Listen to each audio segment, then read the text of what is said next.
The open session to hear public comments before closed session is opening right now at 5 o'clock, half an hour late, but the show is rolling. Let's go. Councilmember Bond is absent. Vice Mayor Jimenez. Presente. Councilmember McLaughlin is also absent. Councilmember Robinson is absent as well. Councilmember Willis. Here. Sorry I'm late. Councilmember Cepeda. Here. And Mayor Martinez. Here. Next item? Before I read the items into the record, I'd like to mention that the city attorney would like to add an emergency item, so I'll read those first and then hand it over to him for discussion. Okay. On closed session tonight, under item C1, we have liability claims. Claimant Tara McGurr, agency claimed against City of Richmond. Claimant Nicole Abetkov, agency claimed against City of Richmond. Claimant Sansi Quillen, agency claimed against City of Richmond. Item C2, conference with legal counsel, existing litigation, Peterson versus City of Richmond et al., Winehaven versus City of Richmond, Giddyville Rancheria of California et al. Versus United States of America et al., North Coast Rivers Alliance et al., Point Mulati Alliance et al. Versus City of Richmond. Item C3, conference with legal counsel, anticipated litigation, one case. And item C4, public employee performance evaluation, title city attorney. Good. Mayor, members of council, the item we wanted to add was under C3, which is the exposure to litigation. We have one case listed. There's a second case we would like to talk about, so we'd like to add a second case under exposure to litigation, and you'd be making a finding that the need to take action arose subsequent to posting an agenda. Okay, thank you. So are there any public comments? We don't have anything in person and nothing on Zoom.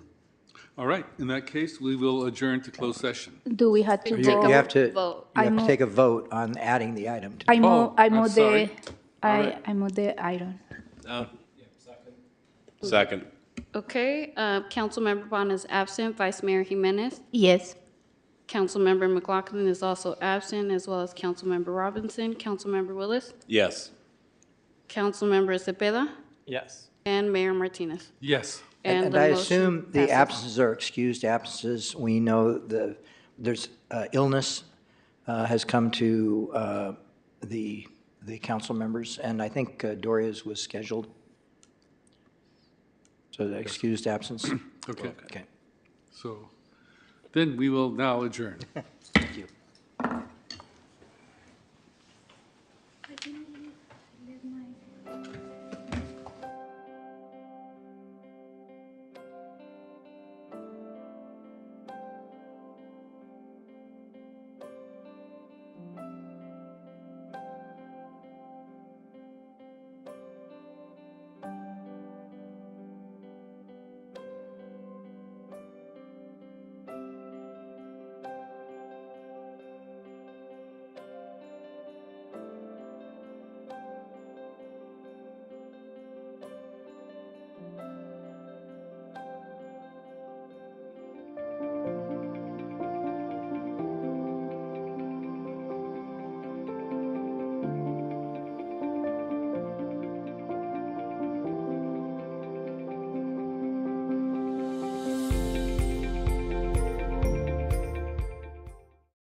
Let me say that again. We are now starting the special meeting of the Surplus Property Authority. Pledge of Allegiance.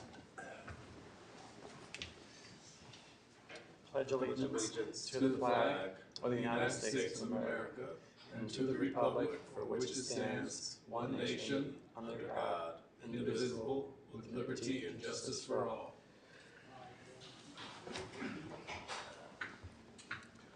Roll call. Commissioner Bana is absent and will be the whole meeting. Vice Chairperson Jimenez. Presente. Councilmember McLaughlin and Robinson are also absent for the entire meeting. Commissioner Willis. Here. Commissioner Cepeda. Here. And Chairperson Martinez. Here. Next item is statement of conflict of interest. Are there any? Hearing none. Next item is agenda review. Are there any changes? None. Hearing none. Next item is public comment. We have no in-person speakers. Let me see if there are Zoom. Oh. Okay. We do have a hand up for the Surplus Property Authority. Sabrina, would you call on them? Yes. Our first speaker and only speaker is Samaya Tillman. Please unmute yourself and you may begin.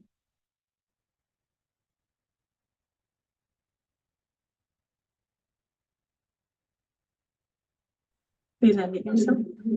Hello, can you hear me? Yes. Okay. Hi, my name is Dr. Samia Tillman, and I'm a resident physician with Lifelong Family Medicine program here in Richmond.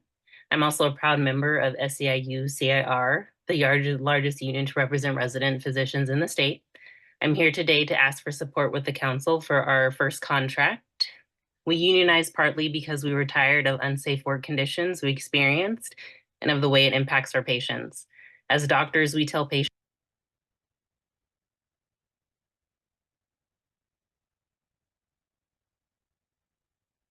Samaya, please unmute yourself. Can you hear me? Yes, we can hear you now. Okay, did you hear my name or where did you all stop hearing me? We heard you up until about the last 2 seconds. Okay, so we unionized partly because we were tired of the unsafe work conditions we experienced, and as doctors,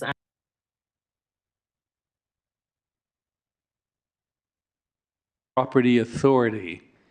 So if you're going to speak to other items other than the Surplus Property Authority, you need to do it at open forum for the general meeting. Okay. Are there any other speakers? No. No? Okay, then public comment is closed. Next item. Next item is Surplus Property Authority consent calendar. Do we have a motion to approve? I'll move the consent calendar. I'll second. Okay. Commissioner Bana is absent. Vice Chairperson Jimenez. Yes. Commissioner McLaughlin and Commissioner Robinson are also absent. Commissioner Willis. Yes. Commissioner Cepeda. Yes. And Chairperson Martinez. Yes. And the motion passes. Next item is adjournment. All right, we are now adjourned. Which brings us to the regular meeting of the Richmond City Council. So we've already done the Pledge of Allegiance. We'll do roll call. And for the record, Councilmember Bana, McLaughlin, and Robinson will be absent the whole meeting. Vice Mayor Jimenez. Presente. Councilmember Willis. Here. Councilmember Cepeda. Here. And Mayor Martinez. Here. Next item is statement of conflict of interest. Are there any? Hearing none. Next item is agenda review, and we did receive a request from members of the public to pull item W3A, which is the temporary moratorium on new tobacco retailers. Mr. Mayor, staff is asking us if the moratorium to the smoked tobacco can be put the first and new business due to the staff making a presentation. I'm sorry. So you wanted to be before new business? No, the first one in new business. That's what I said, before new business. Oh, okay, yeah. Yeah, okay. Yeah, we can do that. Thank you. Okay. Were there any other changes? No. Nope. Okay. Next item is report from the city attorney of final decisions made during the closed session. Yes, members of the council, the items on the closed session agenda, there are three liability claims. We gave a status report. There's no reportable action taken on any of the three. With regards to the item listed as the Point Malati items, which are Winehaven, Goodyville, North Coast Rivers, we gave a status report on those matters. There was no reportable action taken. With regards to conference on concerning exposure to litigation, C3, there is one item listed. There was actually one added to the agenda at the beginning of the meeting.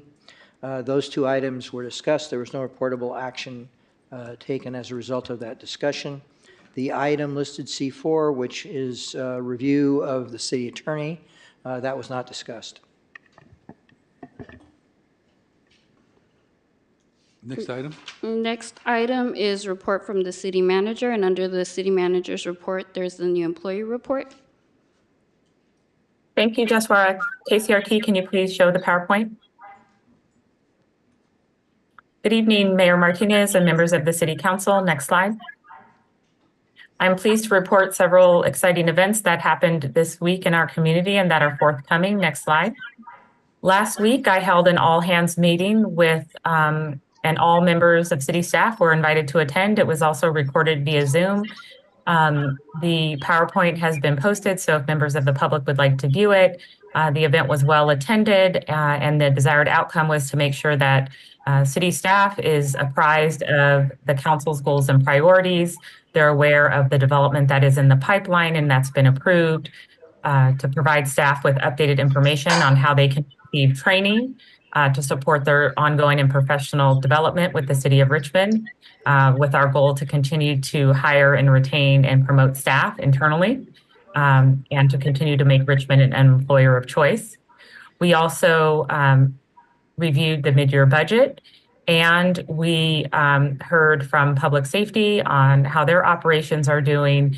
And overall, I think the event was a great success, and it was a wonderful opportunity for staff to get to ask questions of myself and members of the management leadership team. Next slide. I would like to acknowledge the Richmond firefighters. They were acknowledged by the Richmond Kiwanis Club. So several of our firefighters were honored, and this occurred on March 22nd. You can see the great photo here of them. Next slide. Also coming up, this has been mentioned before, but we're extremely excited that the kickoff for our new farmers market location in Marina Bay will happen this Sunday. So please come out. There's going to be story time for children at 11 a.m., recreational activities, and arts and crafts. This is going to be a lot of fun. And again, want to thank Miss LaShonda White, Deputy City Manager, that has been working closely with council members Robinson and McLaughlin to move this council priority forward and to expand access to fresh fruits and vegetables in our community. Next slide.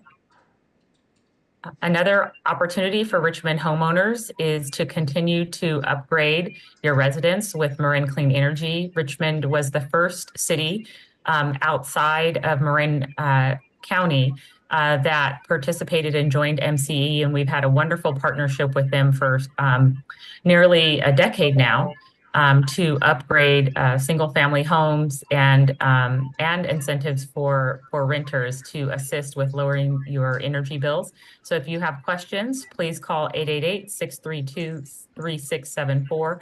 Or if you ever have a question about anything, feel free to call the city manager's office at 510-620-6512, and we're happy to assist you. Next slide. Another wonderful opportunity if you're interested in making improvements in your neighborhood. We love things that where residents organize and can work together collectively with city staff to move forward their priorities in their community. We're asking for residents to consider applying for Love Your Block sponsorship program to help clean up and beautify your neighborhood. The application deadline is March 31st, and the projects must be completed by June 30th. If you have any questions, you can feel free to call the city manager's office and we will connect you with Stephanie Nye. Our phone number again is 510-620-6512. Next slide. Thank you and have a wonderful evening. Thank you, and we're going to transition to the new employee report.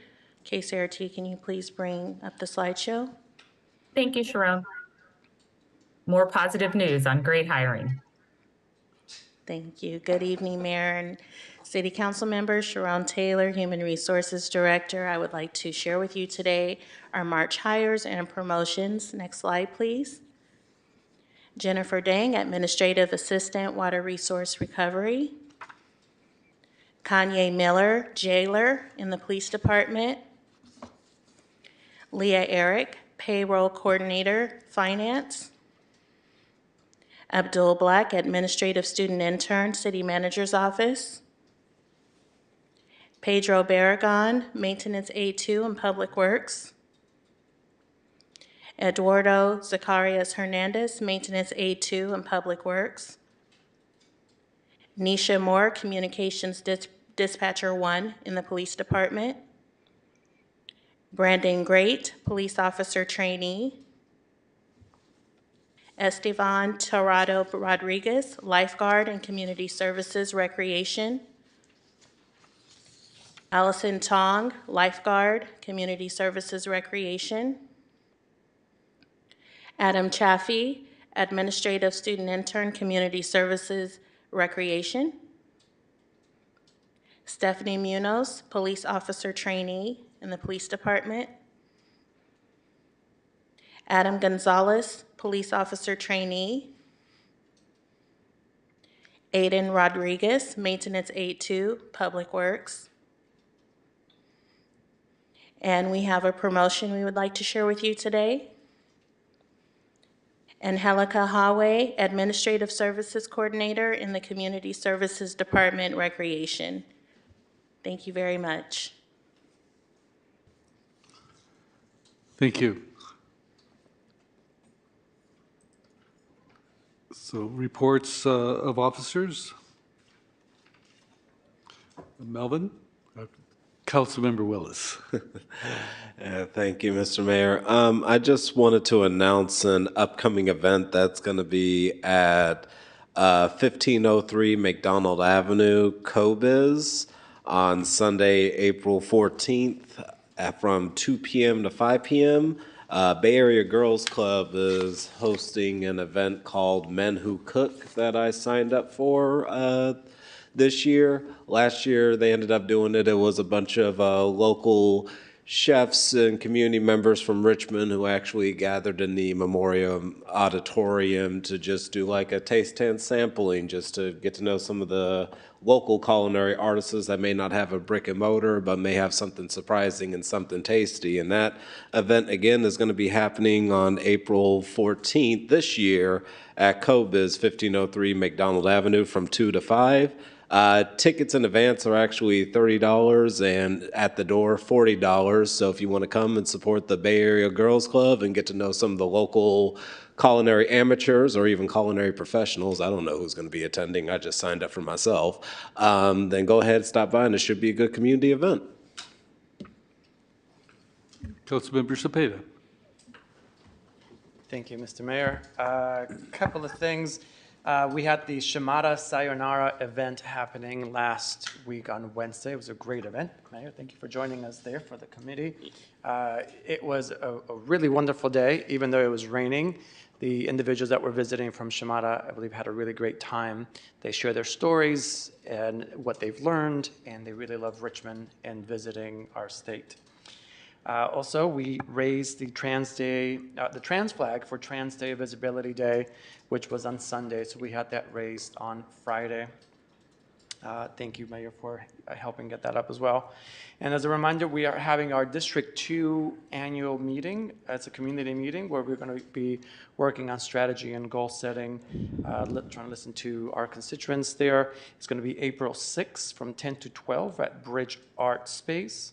So everyone is welcome, not just those that live in District 2, but it's specifically meant for those in District 2.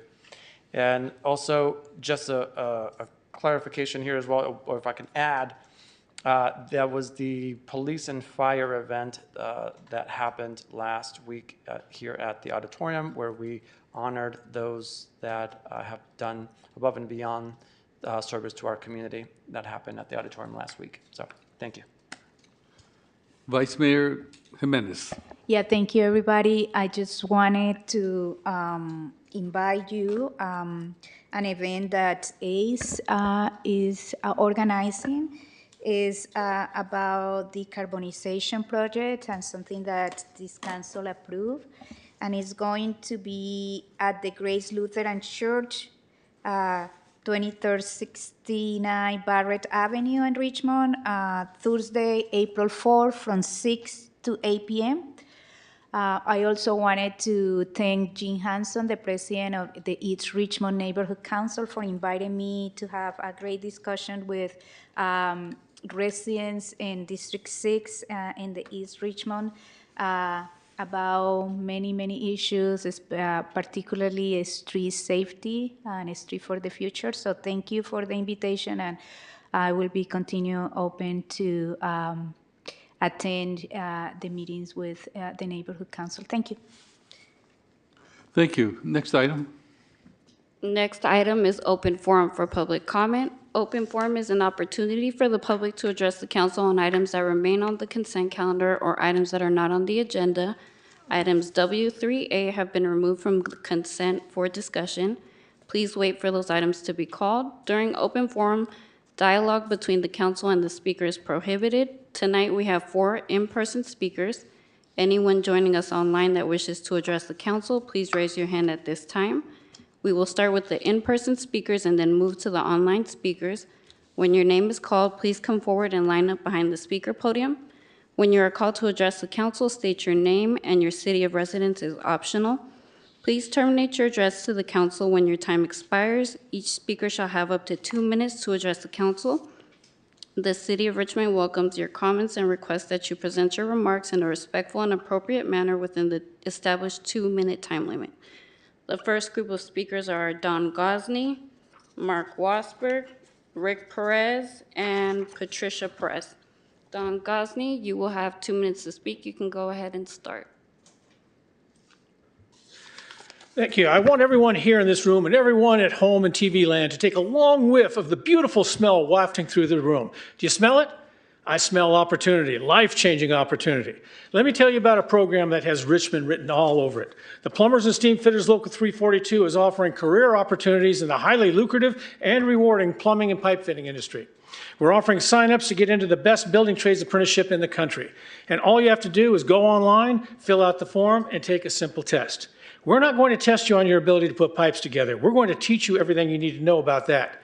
We're going to test you on your ability and willingness to learn. It's that easy. If you were to start the program today, we would start you out at more than $60,000 per year as an apprentice with yearly increases of more than 12% for each of the 5 years of the apprenticeship program. At that time, you would be a journeyman. A journeyman makes right around $150,000 per year right now without overtime, and there's lots of overtime. We're negotiating our next contract right now, which will go into effect on July 1. Typically, our package increases are about $7,500 a year. On top of the training, we provide all training materials, and the contractors provide all of the tools. All you have to do is show up, do the work, and pass the mandatory drug screening we see everywhere these days. Easy peasy. We'll even train you to take the test for free. If you want a job, I understand that Mickey D's is hiring. If you want a career, that's what we're offering. With the new wages for fast food workers, you might make a quarter of what we can provide. Oh, and did I mention the $98,000 a year worth of health care and pension benefits? Call, text, or email me, and I'll help shepherd you through the process. My name is Don Gosney. My phone number is 510-685-2403. That is 510-685-2403, and my email address is dongosney@comcast.net. Is this really the career opportunity you want to ignore? I've got packets ready to hand out, I can email them to you. Just got to make that call. Thank you very much. Thank you. The next speaker is Mark Wasberg.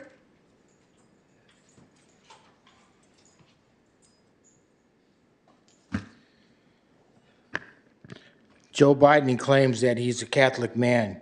He denounced Caesar, which is the most holiest day in the year. He promoting sin and abomination. They live in a lie and a fraud.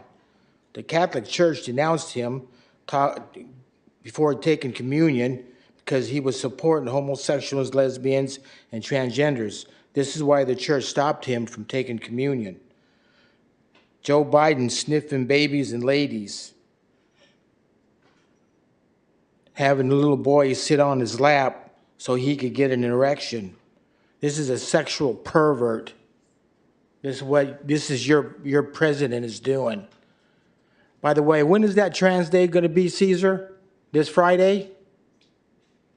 I'll be there, just like last year.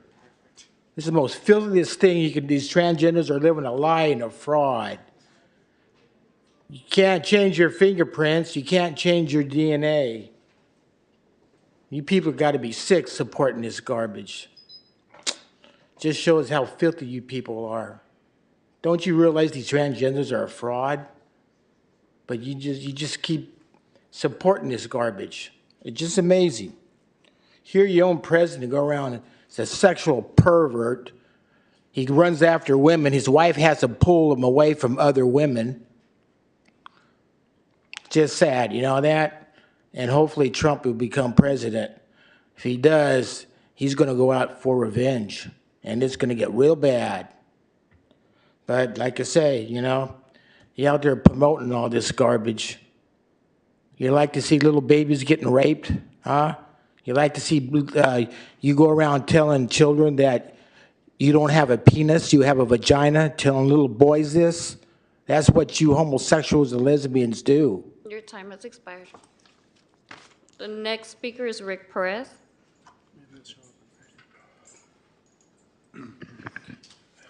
As always, it's lovely to follow Mark. Oh, God. Anyway, I guess he's entitled to his opinion, but I'm glad that none of us agree with most of it. Anyway, I'm sporting my new sweatshirt right here with a proclamation on the front, and on the back is the cultural training that I posed for a picture with the new officers and Bisa and what's her name, Michelle, and everybody. So, I'm happy to acknowledge that there is a change in Richmond that is, for the cultural training and everybody accepting the fact that my son was done wrong by a police officer that incidentally was hired through nepotism, which I see is on the agenda today. There's too many times that police there's too many police agencies that are trying to fill the numbers and not vetting the police officers properly. And I'm sure there's a lot of police officers that have been on the force for several years. They get hardened over the years because there are a lot of criminals out there. But to shoot an unarmed man is horrible. And I just think everybody here should thank God they don't have to live my life of missing my son.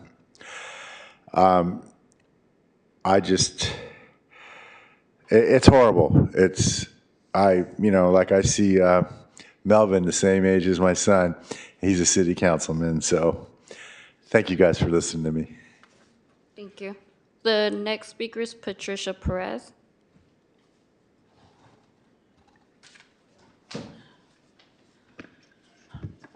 People ask me, how long ago was Petey killed? I want to tell them that how long ago is not relevant. because for Petey's family, time stopped on the day he was killed, Sunday, September 14th, 2014, at just after midnight. We think of everything as before or after Petey was killed.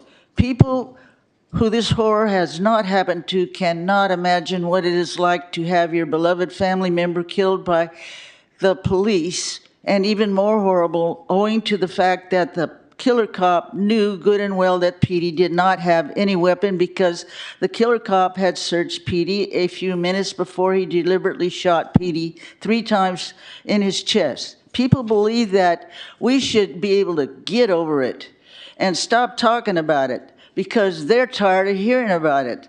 Petey was the only child of Rick and Julie, born after they were together for 13 years, starting out as high school sweethearts.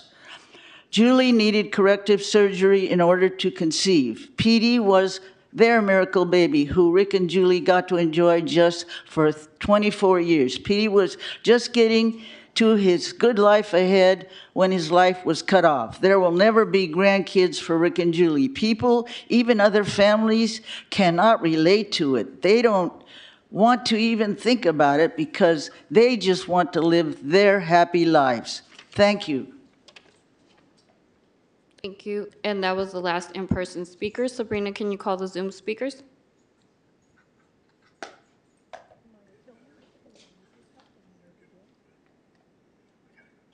Sabrina? Hello. Can you hear me okay? Yes. Okay. Apologize for my earlier interruption. But my name is Samia Tillman, Dr. Samia Tillman, and I'm a resident physician in family medicine with lifelong medical care here in Richmond.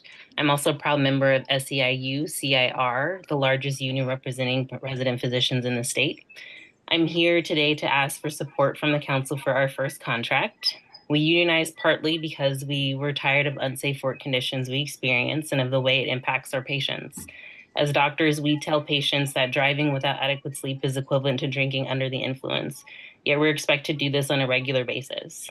Because Lifelong doesn't provide us with a place to sleep during distant rotations, several of my co-residents have gotten into accidents while driving back after a night shift. We want accommodations in close proximity to rotation sites that are far away. This not only safeguards our well-being, but also ensures that we can continue to perform at our best during our demanding work hours. We also want fair compensation that keeps us up with the living costs in the East Bay. Our counterparts at Highland Hospital make 18% more, and yet we're expected to do more, committing more time to our patients. There is a misconception that doctors make a lot of money, but when you are training, you make about $17 an hour and you work 60 to 80 hours a week. With student loan debts coming back into repayments, a lot of us find it difficult to make ends meet. I want to emphasize that we love the work that we do, and we chose this program because we love to work in the community, but we need to be able to do so by taking care of ourselves to provide the best care for our patients and what our patients deserve. Thank you again to Council Members McLaughlin and Jimenez for supporting our efforts. We hope that the rest of the council will join in calling on Lifelong to support the rights of resident physicians and our patients. Thank you for your time. Thank you. Next item is approval of the consent calendar. And just a reminder, this is to approve all items on consent calendar except for item W3A, which is the temporary moratorium on tobacco retailers. Do we have a motion to approve? I'll move the consent calendar. I second it. Okay, and again, Councilmember Bonner, McLaughlin, and Robinson are absent. Vice Mayor Jimenez? Yes. Councilmember Willis? Yes. Councilmember Cepeda? Yes. And Mayor Martinez? Yes. And the motion passes. The next item is W3A.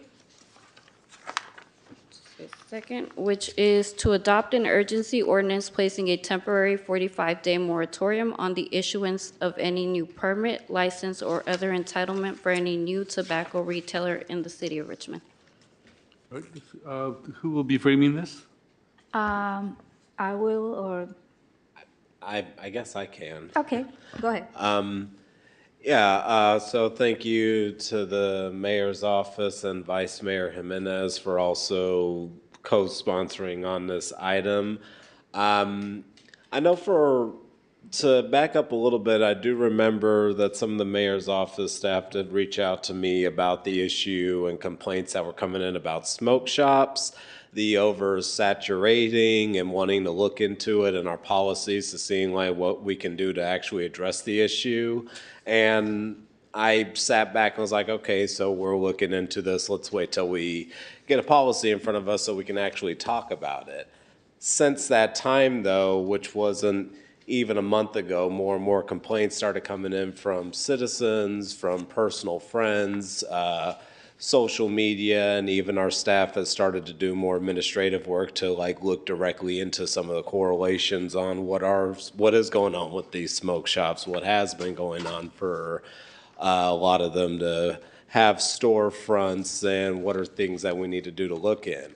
Now, because of the frequency and the level of complaints, I got concerned because if there's all these questions on why there are so many saturating the areas of the city of Richmond, we need to put a halt on any future new or any type of applications that may be pending or not pending, and actually investigate what's going on, investigate which ones are actually legitimate and illegitimate, and also look into some of the safety concerns that have also been raised by residents. But in order to do that, we need to ensure that we're not allowing the problem to progress and go unchecked without investigating on all the elements that's leading to these storefronts being open. So I did email the mayor's office last week, asked them if we could look into doing a moratorium so we can start not only looking into those issues, but also updating our policies potentially on what we can do to address community concerns, to address safety, and to make sure that we're not just, that we have more than just smoke shops on every other block in our community. So that's why I'm supportive of this item. I'm looking forward to what staff has to present. And also, I know there was a bunch of community questions that came in that I was CC'd on, and seen staff reply to some of them about different concerns that have popped up. So I'm hoping that this discussion now can bring some light to it. I hope after the discussion, we do end up passing this moratorium and see what next steps we can take in order to strengthen up our process and address the issue directly. Yeah. Thank you, Councilmember Willis, for the framing of this issue. I just wanted to add that I think this is a good example of how staff also is proactive on this issue. When we address when we were talking about this concern, we also found out that Lina has been also working with the city attorney on this. So it was a combination of us trying to really do something, and also the staff taking a step to really start working on that. So thank you, Lina. Thank you, the city attorney's office. Hector, who right now is going to do the presentation. Okay. I just wanted to also say that Richmond currently has 2.3 smoke shops for every square mile of land. And I think like it was some years ago, the same issue with liquor store. So I wanted to say that we want to be proactive, and the moratorium is a way for us to stop and look into what we need to do to strengthen the policy that we currently have, and also to make sure that this is not becoming the tobacco store capital of the Bay Area. I think like this city council and myself wants better services, wants to make sure that economic development happen in a healthy way. And in health is in all policies, so we want to make sure that what we are bringing here bring also health. So the fact that we have more liquor store and more is smoke shop than groceries to people to access fresh vegetable and fruits is something that we need to reverse. We need more of these healthy choices for our community. And this is an attempt to make sure that we are moving towards that direction. So thank you, staff, and thank you, Councilmember Willis and Mayor Martinez for working together to bring this item tonight and move forward into what are the next steps to really make sure that we have healthy choices and a healthy community in Richmond. Thank you. Is staff ready for presentation? Yes, the ordinance is in your agenda packet. If you want to proceed to introduction, you can do that. Okay. That's actually, as an urgency ordinance, you would be adopting it. I think they also Hector from the Community Development Department is ready to do a presentation. Is that Yes. right? Yeah, you Yes. can have public comment.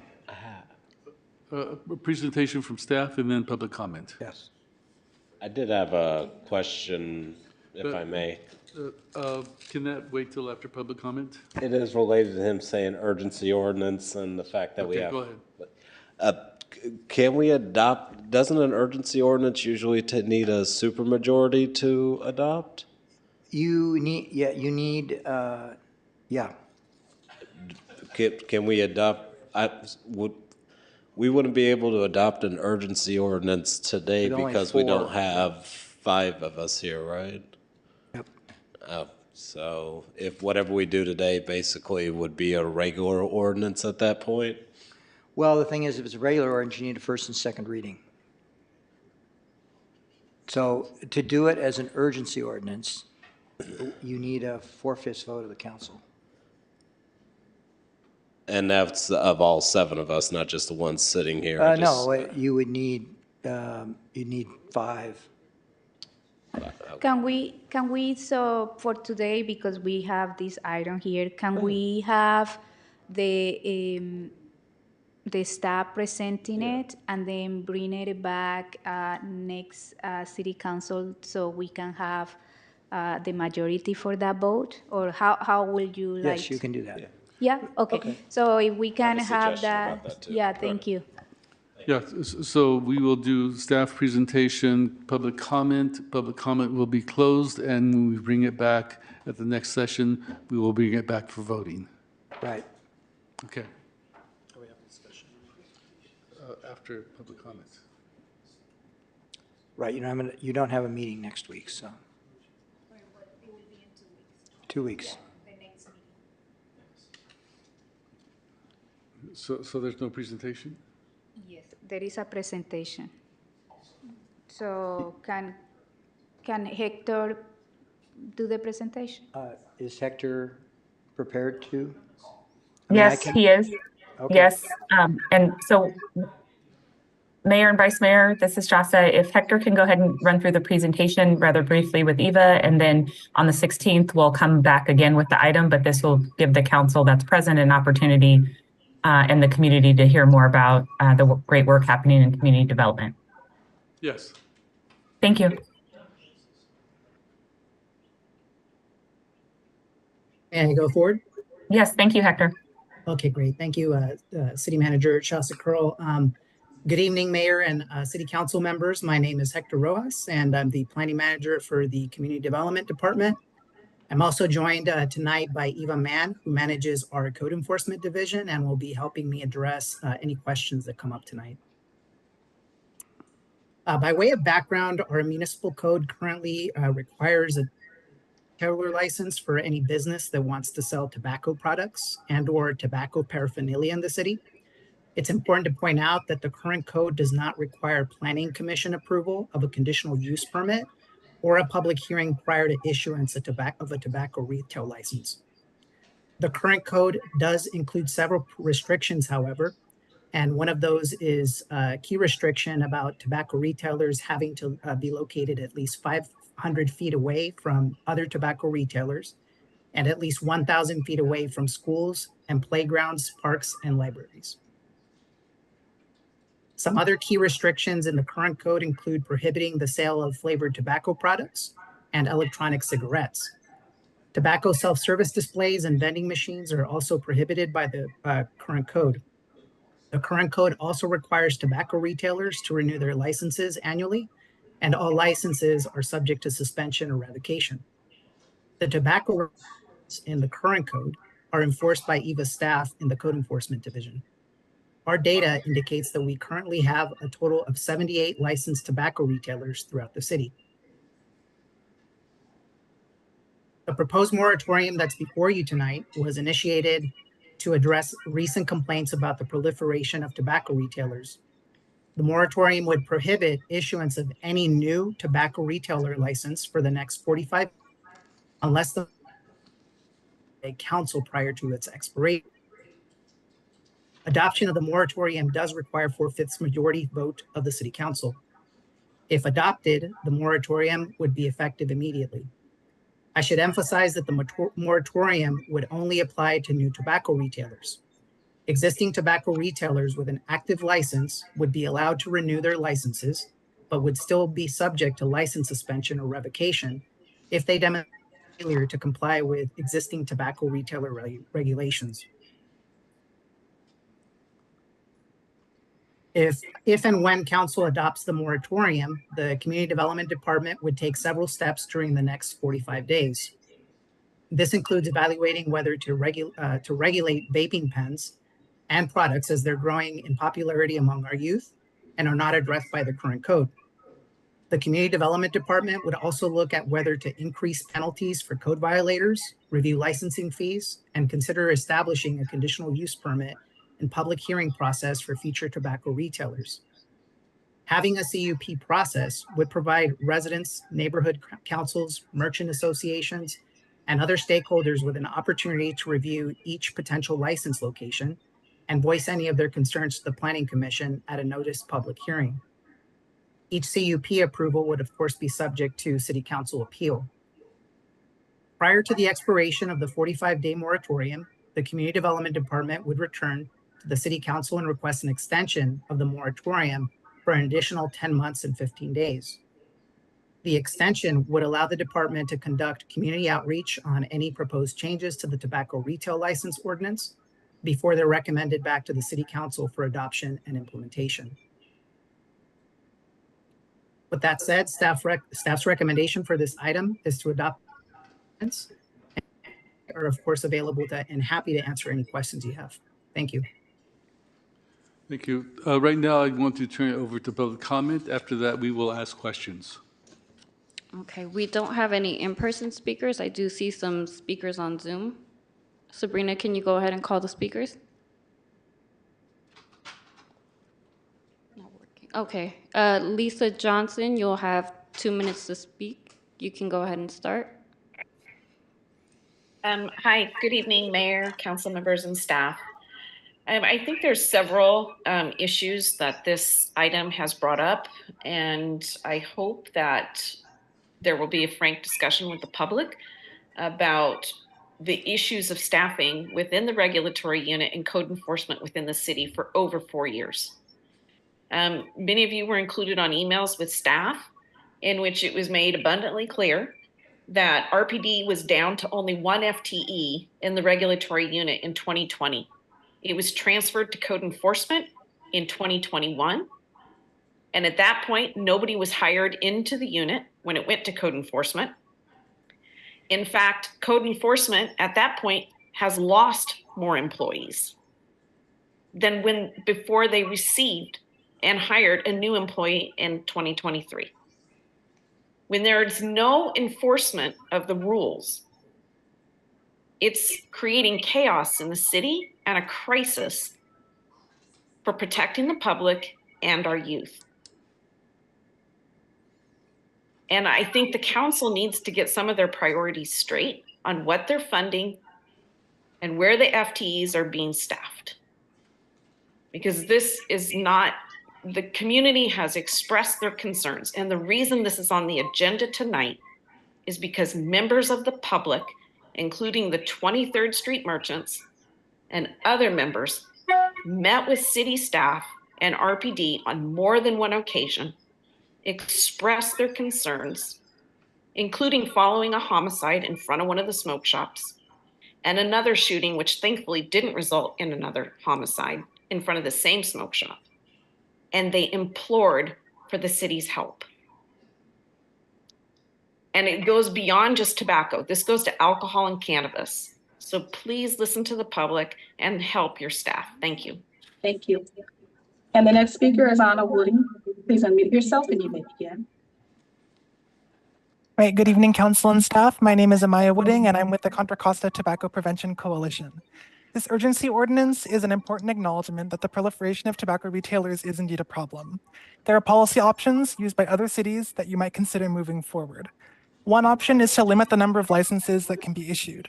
This can be done, for example, as a ratio of licenses to population, a limit of licenses within each council district, a limit of licenses within the city overall, or some combination of those. When these policies are adopted, lawfully existing retailers are allowed to continue operation, but as stores change ownership or transition away from tobacco sales of their own accord, the number of tobacco licenses gradually lowers. Some places you may have heard of with a policy like this include San Francisco, Petaluma, Oakley, Benicia, Lafayette, and unincorporated Contra Costa and Alameda counties. As you're considering fix-its to the tobacco license, another thing that could be addressed is the definition of electronic cigarettes. More and more research is emerging that vapes have very similar risk profiles to regular cigarettes, especially when considering dual use. That is, when people end up smoking cigarettes and using vapes roughly at the same time. And that remains the most common use case when considering vaping devices as consumer goods and leads to worse health outcomes. So you end up getting exposed to the whole gamut of chemicals in both, in addition to the addictive nicotine. And so merely being reviewed by FDA for pre-market approval doesn't really matter one way or another as far as the healthfulness or lack thereof of these products. Thank you for your time. Thank you. And our next speaker is Guadalupe Anyana. Please unmute yourself and you may begin. Hello, everyone, council members, Mayor Martinez. I was calling in today because I am really concerned over all these smoke shops popping up in the city. So we have an abundance of smoke shops that are in the direct access lines to a lot of our youth. That is really concerning to me. You know, we have smoke shops popping up in really close proximity to a lot of our schools. Our students have to walk to school. They go by these shops.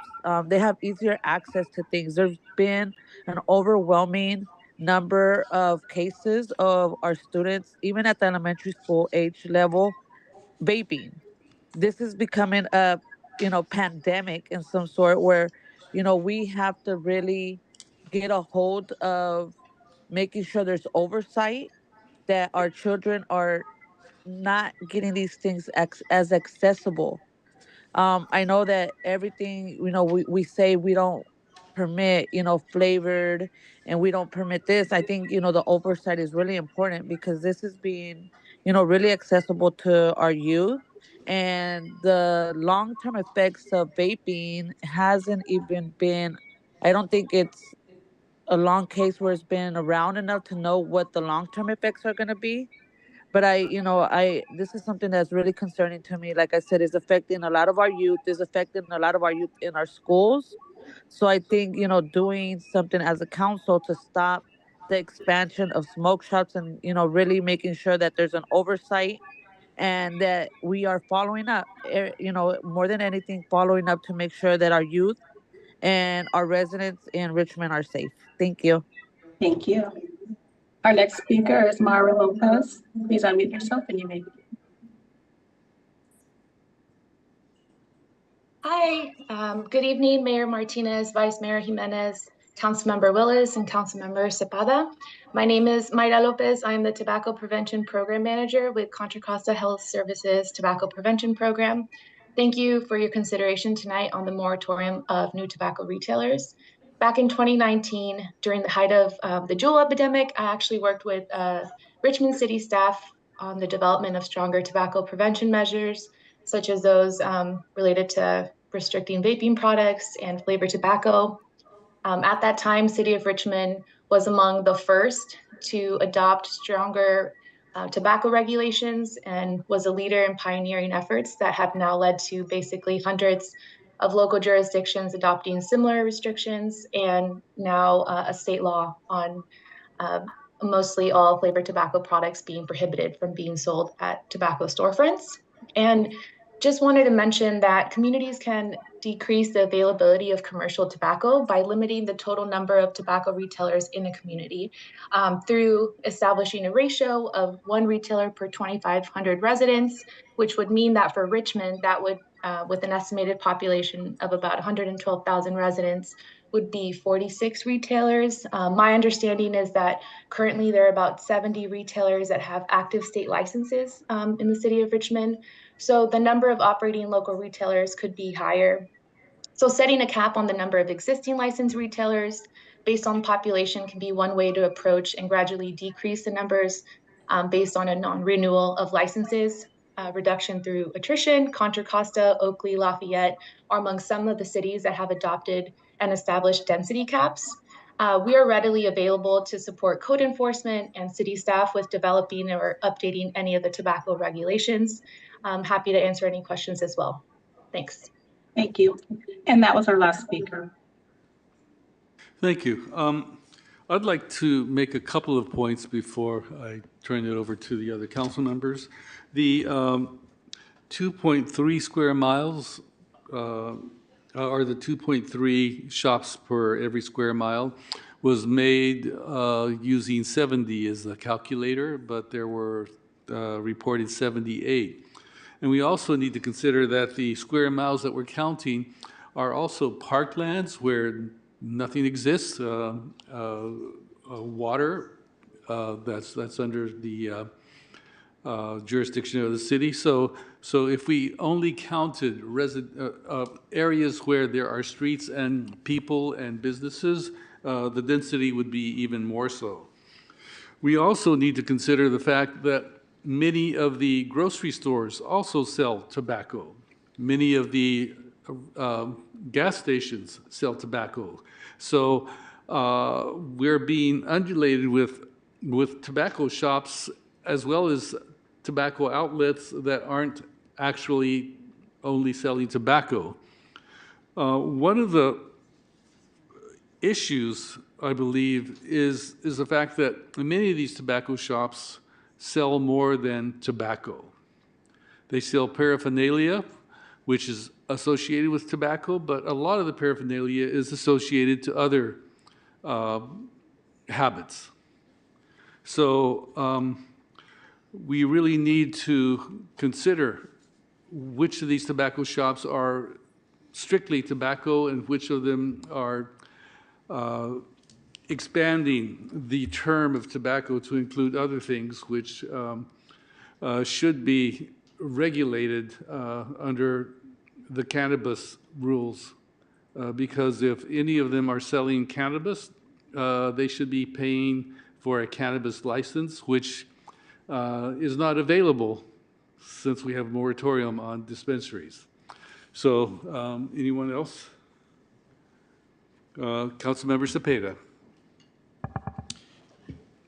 Thank you, Mr. Mayor. Colleagues, thank you for bringing this item forward. I have also heard of a lot of different issues also in District 2, not just in your areas, but all around the city. So thank you for putting this together. Not sure I'm assuming someone's still online so that we can ask some questions too. And some of these you might not have answers to yet, but I'm hoping that when we bring it back, we can have a presentation with some of these answers. We know that 78 are licensed, but we also know many are not licensed. Do we know? Because that percentage, it's less when we know that there's more unlicensed. Do we know a number by any chance of how many more are unlicensed around the city? Yes, Councilmember Cepeda, I believe Lena had corresponded with you earlier in the day, and I did see that there was 3 locations throughout Richmond that were considered tobacco retailers without a license, and I could pull up the addresses if you're interested, but I believe it's 3. Thank you. Yeah, I did ask those questions. I just want to make sure that it was out in public as well.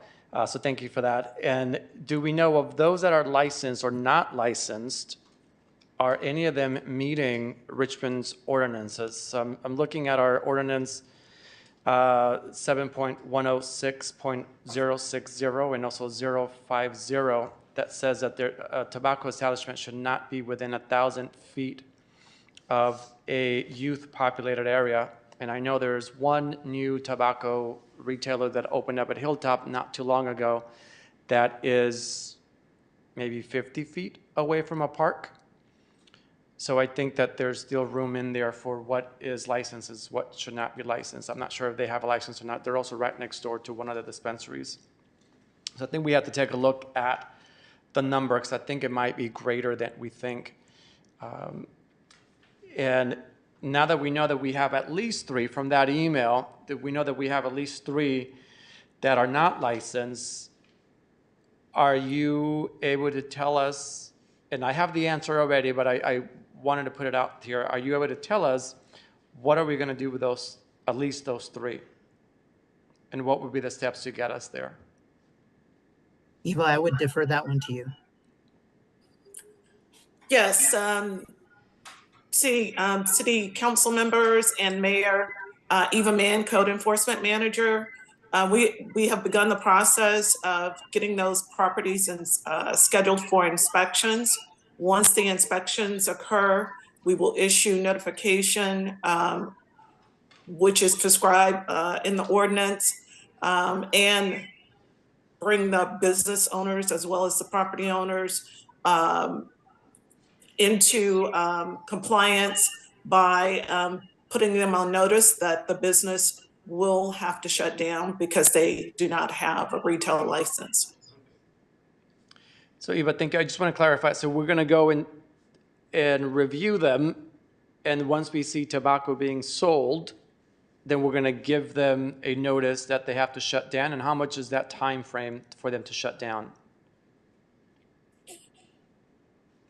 At this particular point in time, we would need to work with the Director of Community Development along with the City Attorney's Office to determine an adequate time to actually close the facility.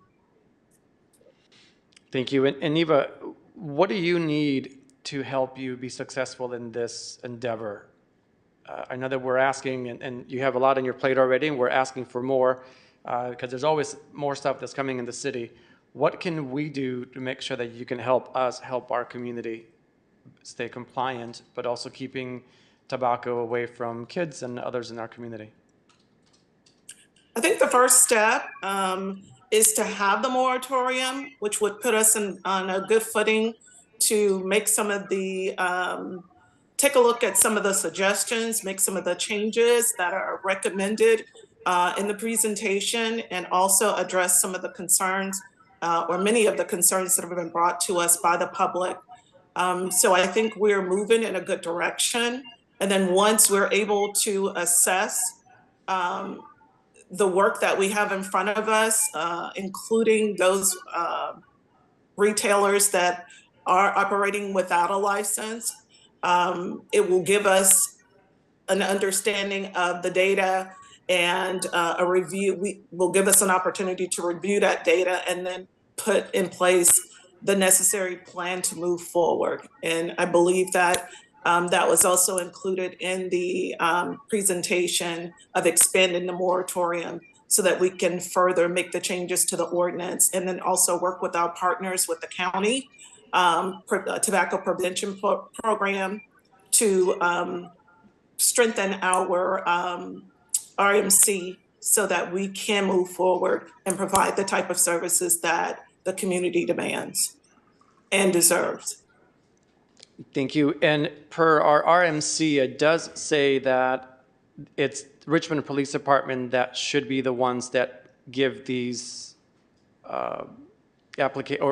you're supposed to submit the application over to RPD. Are we working with them? Do we know if they've given any new applications in the past couple of years? No, all of the applications have come directly to both zoning and code enforcement, but we will be partnering with the police department, with the chief during this moratorium process to move forward with the best language and the best process so that we can ensure that compliance takes place for these retailers. Thank you. And if those applications didn't go to the correct department, do we have any actions there? And it looks like the ordinance was written back in 2018. I don't know if this goes to our city attorney or who can answer if they went into the incorrect department. Well, we had Because that's what the ordinance says right now. I'm reading it here. So I'm trying to figuring out how do we do that? I don't know if Is it a point of order? Maybe city manager can answer that question because I think. Well, it's just more information because the time frame that we're also talking about, there was staff transitions that were happening at that time in our city manager's department and in our city attorney's department as well. And when we had an interim city manager and even the two city managers that preceded our current one, Shasha Curl, they also presented to the council a bunch of department restructuring that fitted their style. And our other one, Bill Lindsay, he had one that was completely different. So there was a lot of restructuring that happened, but also in those staff transitions,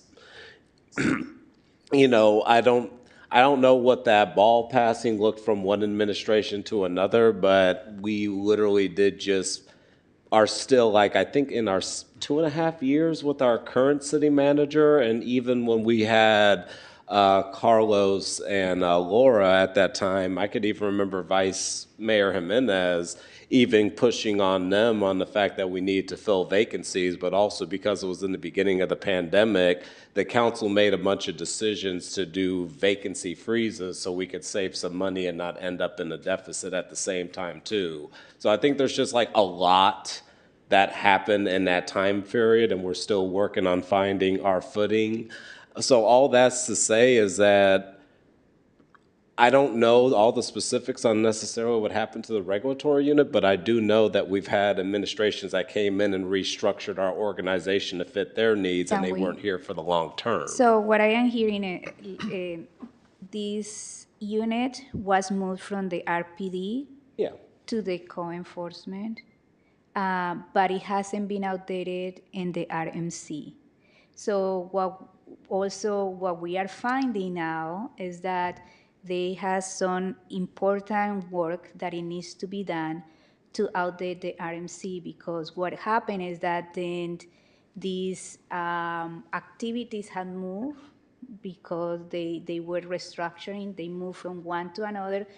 But when the public is going and dig into where the language and who is part of that, they found out that the old language. So I think there is also, what we are finding here is also that there is a bunch of language in the RNC that needs to be dealt with and outdated, so we don't happen to have these community members going to the RNC that is all thinking that this is what is happening, and then sending a bunch of email with that confusion. So I think I will leave city attorney to respond to that, or city manager, but this is what it had happened. And before that happens, I do want to say that there has been a lot of restructuring, and this is a reason the moratorium is essential. We need the moratorium so that we have the space and the time to look at all of the regulations, all of the rules that we have, and find out which way is the best way to move forward. So that's the purpose of this, to give us time to figure those things out. Any comments from legal department or city the general manager? issue of enforcement of city ordinances, it really goes beyond the smoke shop. So it seems to me if you want to have a discussion about that, you need to ask for a report from staff and agendize it.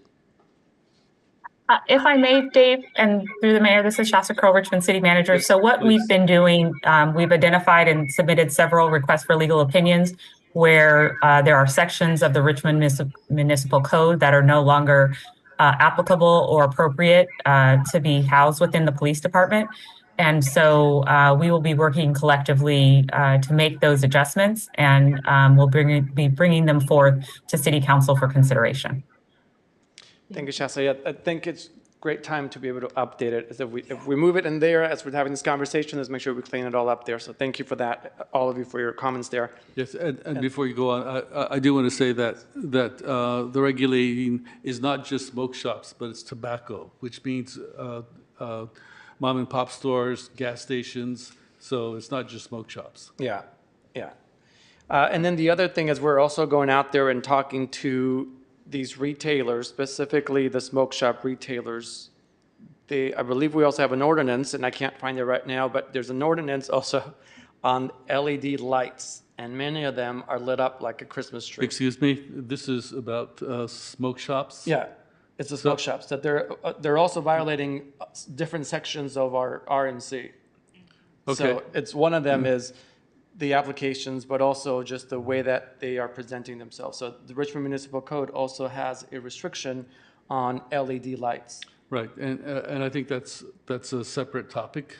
What is smoke shops? No, the topic is tobacco.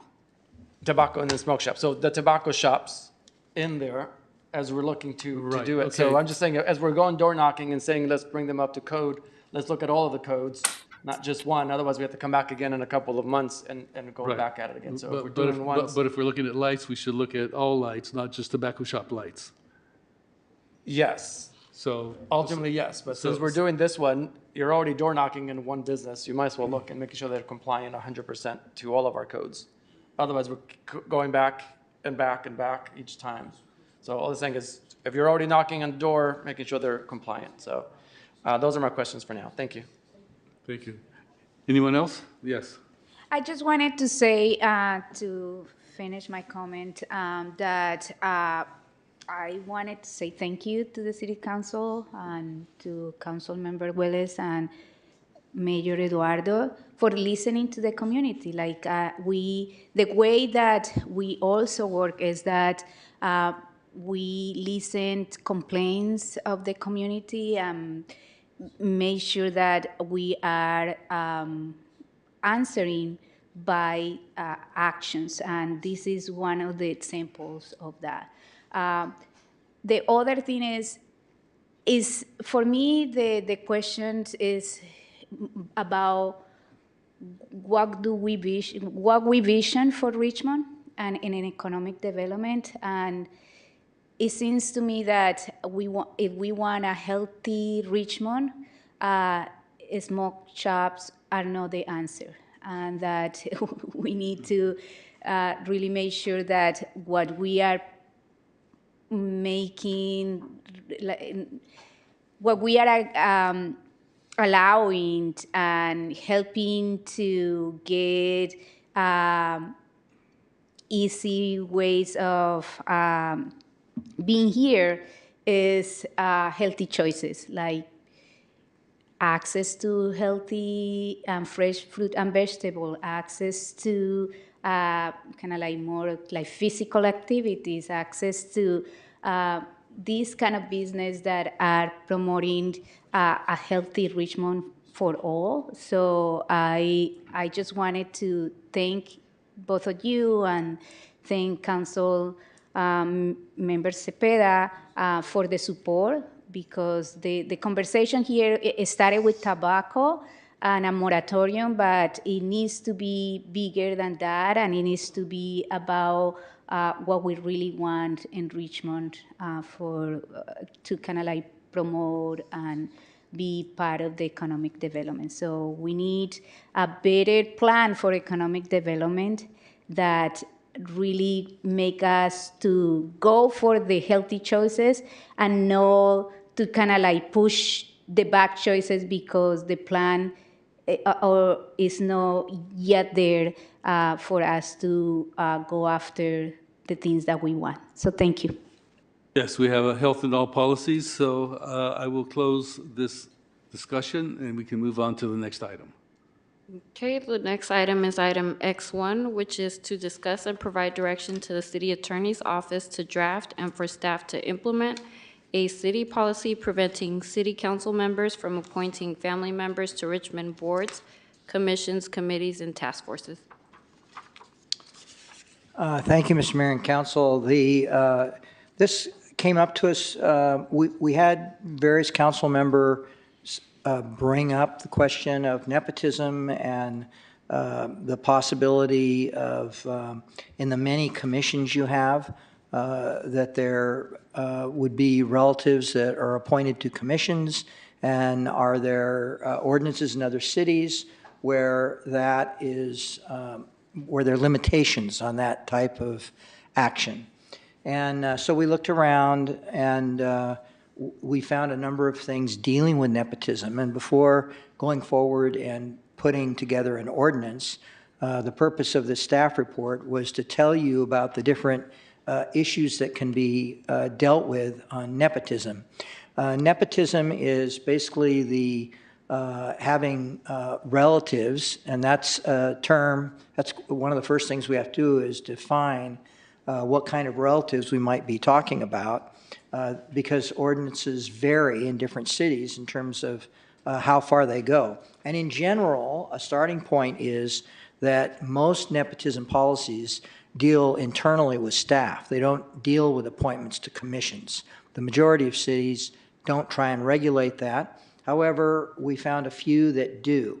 So the first question, if you were to have such an ordinance, is what is a relative? Is it defined broadly or narrowly? Is it just the immediate family? Does it include stepsisters, first cousins? Does it include domestic partners? And the staff report lists these issues, and this is the first issue. We actually have a definition in our current code of who it applies to. It's basically immediate family. We have made some suggestions in this staff report to help move this forward, but our current definition in the code omits adoptions, fosters, step relations, but you could, so that would be the first. We could just go with the current language that we have, but somewhat, and then be somewhat narrower than other ordinances that, in terms of whether you want to include the relationship that deals with adoptions, foster children, stepchildren, et cetera. So I don't know, do you want me to just go through the questions and then come back to them, or do you want to deal with it question by question? Mr. Mayor? There's like 7 questions here, so I could go through all the questions and we could come back, or we could talk about each one consecutively. I think that's going to require a lot of discussion. So I would like to hear public comment, and then we can go through the questions, and maybe we can incorporate some of the questions asked by the public into the conversation. So can we have public comment? We do have one in-person speaker, and we do have Zoom speakers. The in-person speaker is Don Gosney. If you could step to the podium. Time starts now. It's at Flemmer-Nees. Hell to get old. The way this is laid out, it suggests that the only reason a relative might be hired or get appointed is because they share a bloodline or a family tie with the mayor or members of the council. Rules against nepotism might exclude the most capable applicant just because their brother-in-law happens to be the dumbest son of a gun on the council. Isn't your goal to bring on board the best qualified people on these boards, commissions, and even employees of the city? Maybe you can explain to us all why a relative should be excluded from a consideration, but the mayor's best friend or the council's neighbor or a political crony might get the nod regardless of their qualifications. A common phrase we hear in my line of work is, if it ain't broke, don't fix it. Has this council been abusing their appointment options? Do we have a lot of problems with this kind of thing? Or are we trying to fix a problem that may not even exist? Thanks. Thank you. Sabrina, please go ahead and call the Zoom speakers. Okay, we currently have two hands raised, Eli Moore and Jesse Turan. Eli, please unmute yourself and you may begin. Yes, hello council, hello mayor, hello city community. I appreciate this. I think this is really important. I mean, as the husband of a council member, I would lose out on some opportunities because of this policy. Wouldn't be able to join commissions. But knowing a little bit about the city's history and having seen how a past administration would name family members to the planning commission or the design review board, and then they would use that influence to approve development projects that the mayor wanted to move through the approval process. I think this is really important, and it's sort of a basic set of rules for preventing corruption. I do want to add a question or a recommendation to consider business partners as not just family members, but consider business partners, because I think if a council member has a business contract with somebody and then names them to a commission or committee, they have influence over them. They have a means to exchange favors that are really out of the public's view. And we know that that's also been part of the way what I consider corruption has happened in the past, where, you know, the Butt family was on the planning commission, and then they had a business that was helping businesses get approvals for marijuana licenses from that very commission. So there's, I think, important dynamics around nepotism that also have to do with those business contracts. Thank you. Thank you. Our next speaker is Jesse Turan. Jesse, please unmute yourself and you may begin.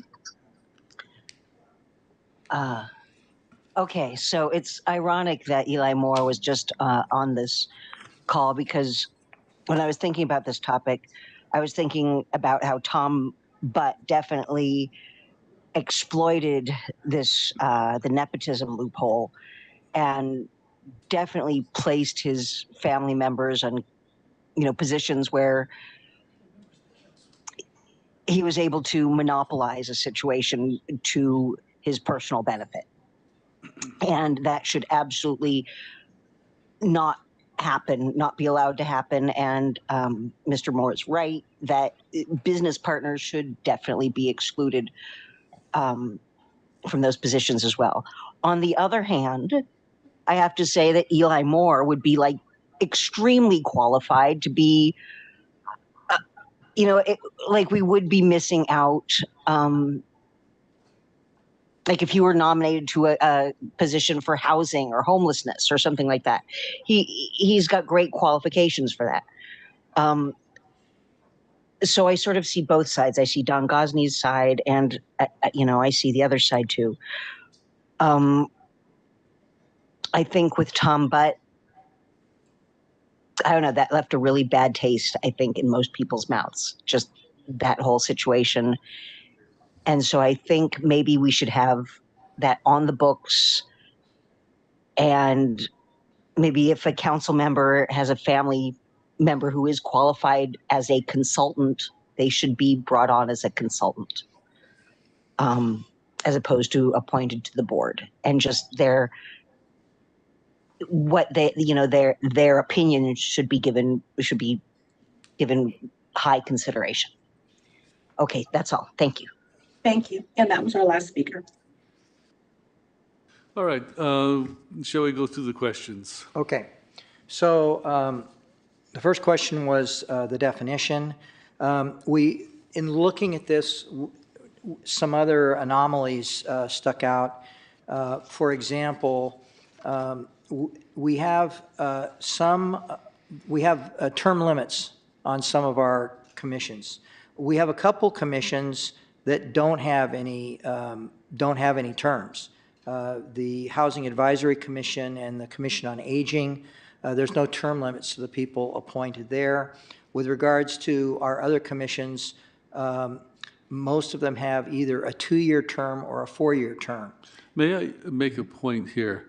We have commissions, we have committees, we have task force, and so they all have varying degrees of authority. I believe that we should separate the committees that are only advisory from the committees that actually have decision-making power. For instance, the Planning Commission can make decisions without coming to council. The Design and Review Board also makes decisions without coming to council. And the Park and Recs, I believe, also makes some decisions without coming to council. So I think there are some commissions that should have more strict rules than others. That's just a point I think we should consider. So is your point that then with regards to term limits, just leave everything as it is now? You don't want to include that in this revision? Term limits for whether it's a commission or a committee, there'll be a term limit to how long they're appointed. You have some that don't have any term limits, so they could be appointed forever until they resign. And you have some that have 2-year terms and some that have 4-year terms. Yeah. Well, I think that's for the council to decide, but I do, in these considerations, I do want to make sure that we also consider the authority of the commissions or council, committees. The commissions are the committees. You know, like I said, if they have decision-making powers, it should be more strict. Councilmember Willis? Yeah, I mean, I think forgive me if this is too simplistic, but one way I was looking at this item personally is making it to where, like, let's just use me as an example. If I have a familial resemblance to somebody who wants to apply to a commission, they live in Richmond, all appointments fall to the mayor, but I think, like, my ideal situation would be I'm not voting on that. Like, I have to recuse myself from that decision and discussion altogether, but I don't want to necessarily exempt any qualified people from applying to a commission or anything like that just because they happen to have somebody who's a relative or direct link to family on the council. Now, I do think it's perfectly appropriate to ask that person saying, hey, we're making a decision on your relative or your spouse. You can't be a part of this decision. But I don't want to bar anybody from being able to participate publicly just because they may have a member of the family on the council some sort of way. So that's how I was looking at it. It's just saying, if you're related to that person's step family, whatever, cool, but you can't be a part of this decision at all. And because the mayor's the one that makes appointments, if it was the mayor's office making an appointment of potential family member, then I don't know, maybe we need to write something in our code that says that that authority or appointment or whatever needs to fall to the vice mayor or senior council person to appoint that person in situations like that. But other than that, you know, let's not create barriers for people. Let's just make sure that the folks who have decision-making power aren't the ones voting on those decisions when it's your direct family member, relative, spouse involved in that.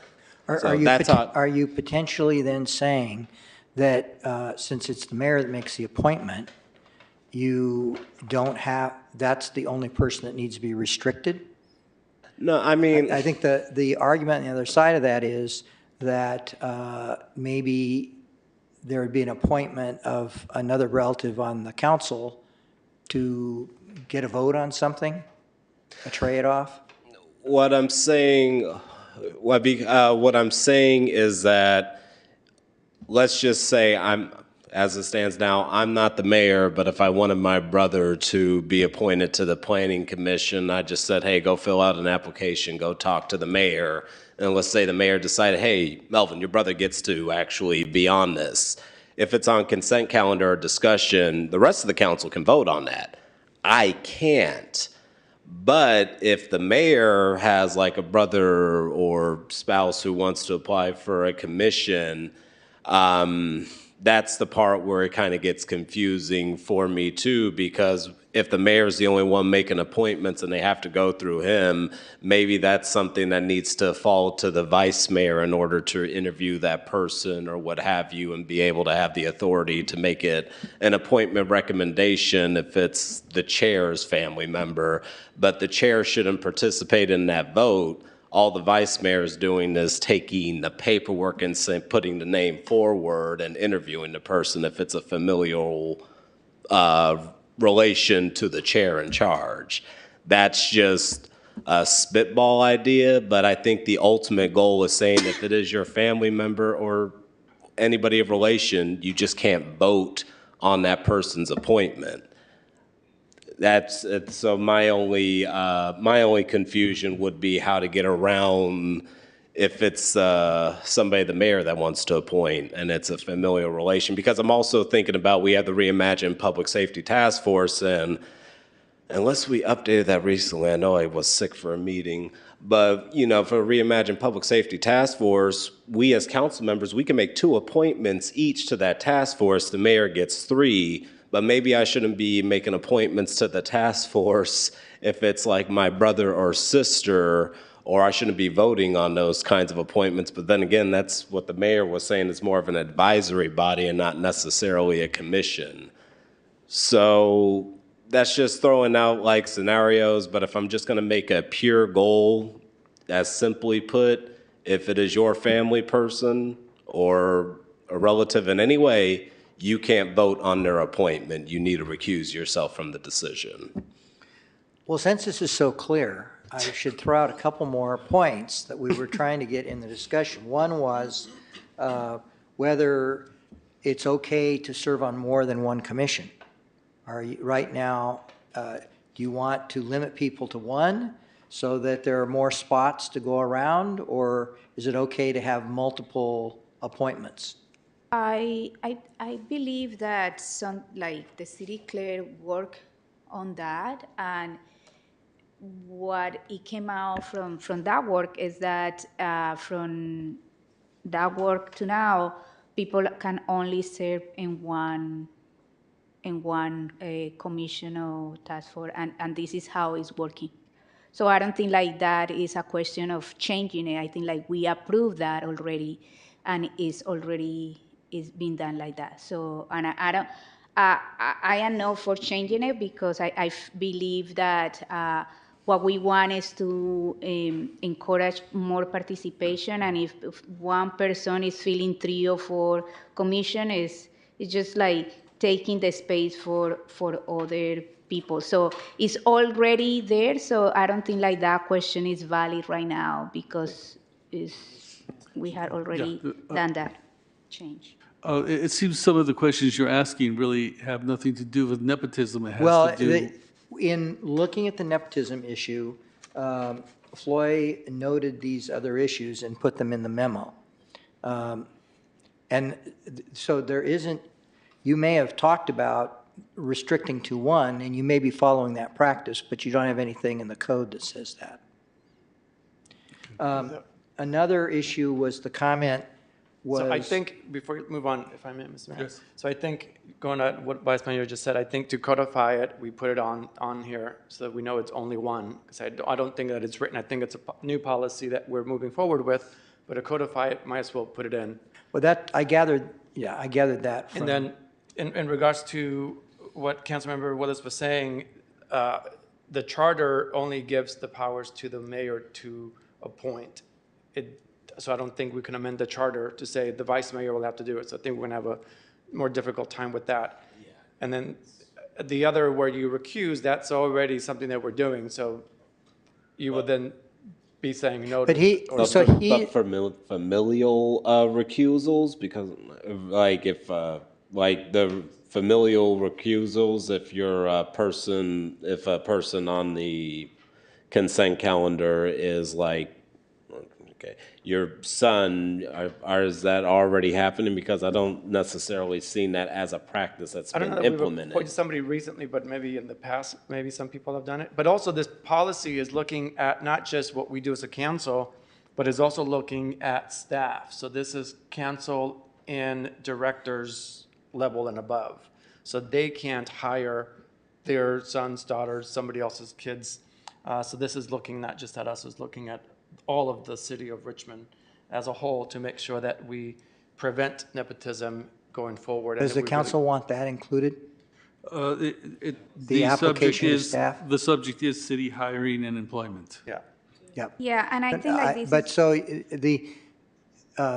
so the staff has told me that right now their policy is non-discrimination. So, and there isn't discrimination on the basis of marriage, for example. So I think legally, you can have a nepotism policy. At the staff level, they term it a non-discrimination policy. So there isn't discrimination not only on race, but marital status. So, but if you wanted to apply this policy that you're talking about, I think you can do that, because I think the ability to create appropriate rules, and generally the nepotism has been accepted. But if you were to apply this to staff, that would be a change from what their current policy is. well, I think like what we want is not for all the staff, but like for those who have the power to hire. Like that, like the director of some department hiring her tia, prima, a spouse, or anything. That is what we want to So you want it avoid. to apply to department heads? Yes, all the staff who has the power to hire in the city of Richmond. And right now, I can hear the argument that the personnel department does all the hiring. So I believe this is language that we will have to cobble out so that we understand that it does include all directors. For instance, I want to read the policy. It says, "It is the policy of the city of Richmond to not discriminate in its employment and personnel actions with respect to its employees and applicants on the basis of marital or registered domestic partner status." Then it says, "Notwithstanding this policy, the city of Richmond reserves the right to reasonably regulate, for reasons of supervision, safety, security, or morale, the assignment of spouses and registered domestic partners within the same department, division, facility, or unit." Now, we did have an issue of the finance director regulating the budget of her husband, who was the chief of police. So there was a direct conflict of interest. And the idea of nepotism, I think, is directly involved in that situation. Yes, the traditional nepotism policy doesn't say, it has to do with whether there's supervision.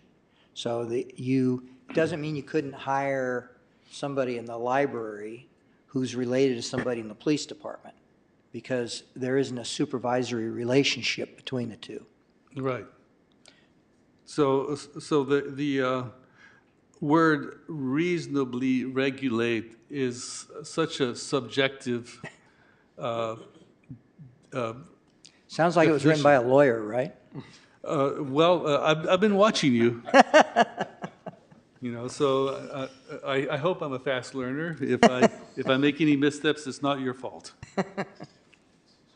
Mr. Mayor, Okay, if I can so, say about that there, so I think we want to go past not just the supervision, but the sphere of influence. So in the example that you provided, which is a great example, they were in different departments, but the sphere of influence was the greatest you're going to have in the city of Richmond. The finance manager or director has a lot of influence over everybody else. So that's where we want to make sure that we prevent that. So what we want to do is clean up mistakes that have been done in the past. And that there is not just supervision, but it's the sphere of influence. And to Melvin's point, it is, and Cesar's point, it is in the charter that the responsibility of appointments is the mayor's.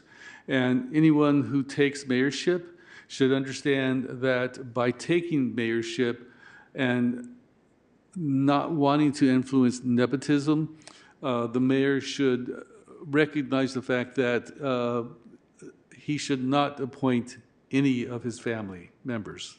So let's follow up on that point, because what I kind of heard Melvin saying is that if other council members can't make appointments, then if the mayor chooses to appoint their relatives, he does that because the mayor who makes the appointment is not related by the family.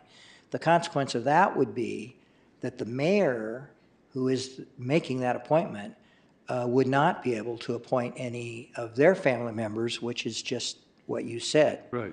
So are you agreeing with Melvin's point then, that since the other council members don't have appointing power, the restriction on appointing their family members to commissions does not need to apply because the mayor is not related to those people?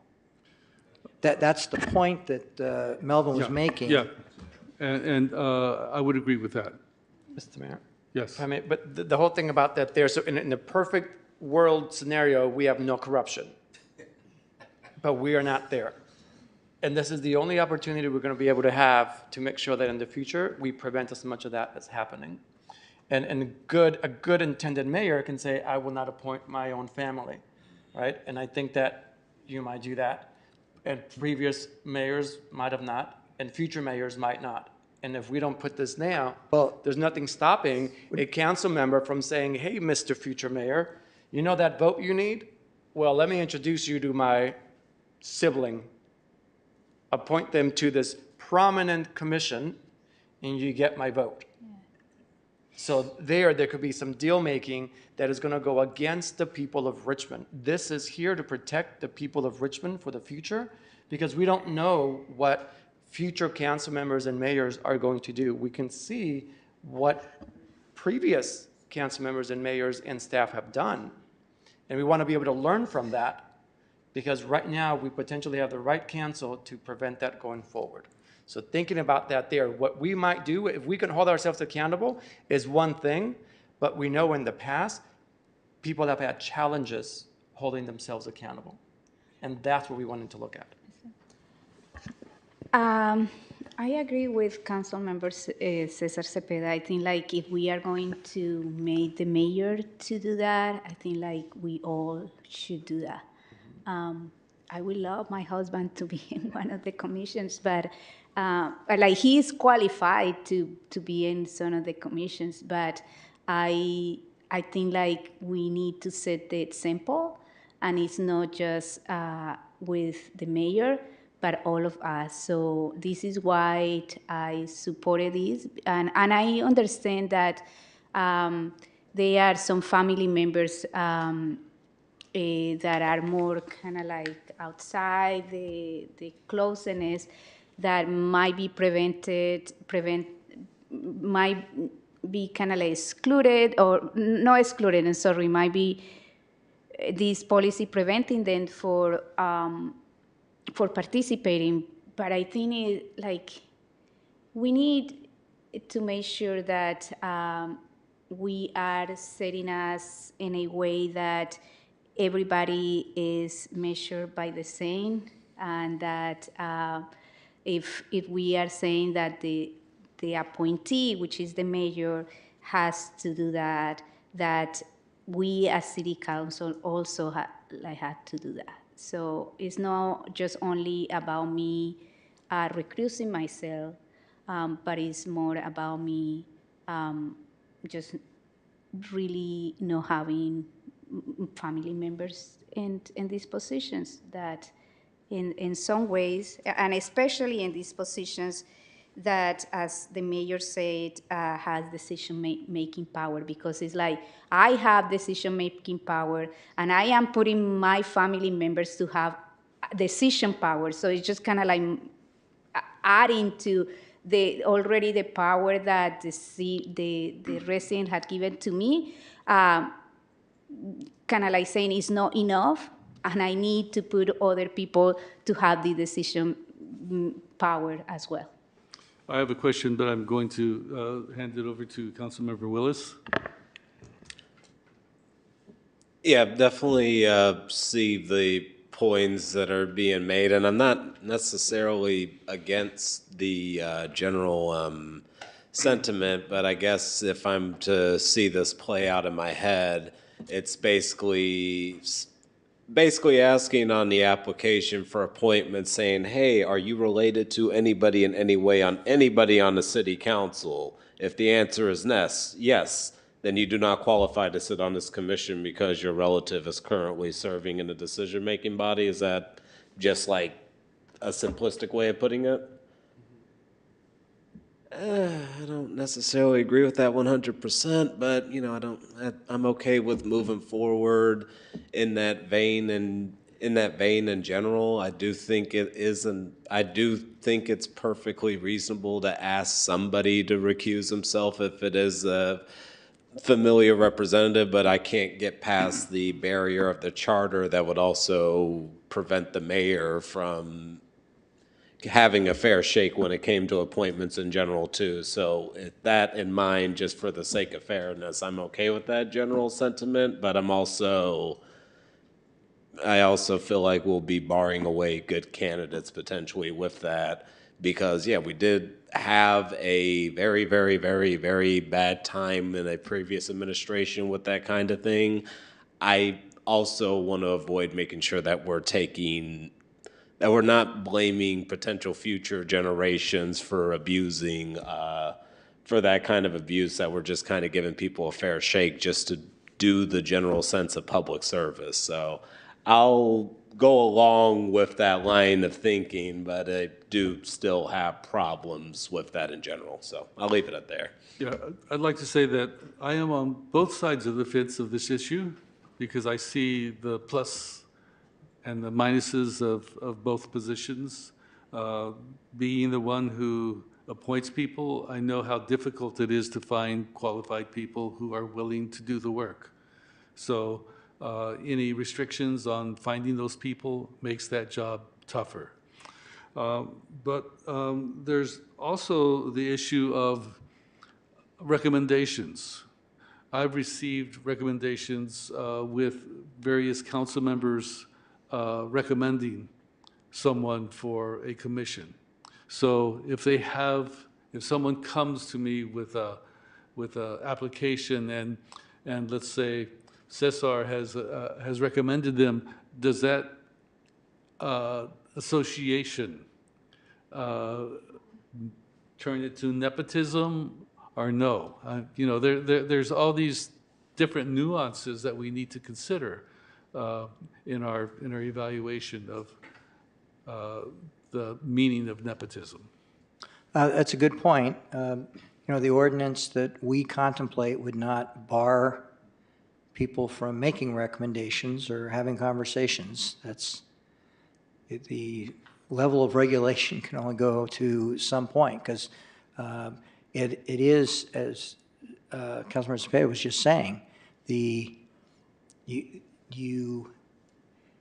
people who you try and set barriers, people who are unethical will find ways around them, but you still have to put some rules in place so people know what the standards are.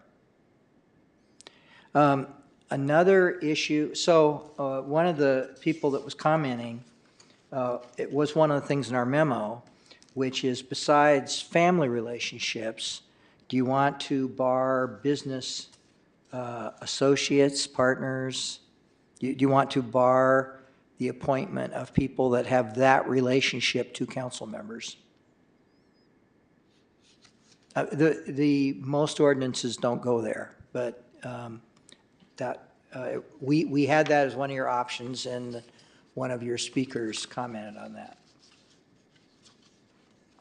Any comments? Saying that on that there, that was added as a comment on the possibilities, going back again, in that if you serve in public office, it should be for the public good, and it should never be for your own pocket. It should never be to make your own personal business better.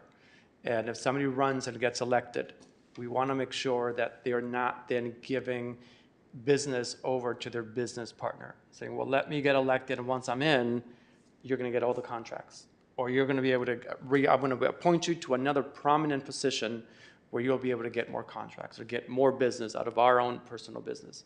So this is made to be able to protect the people of Richmond.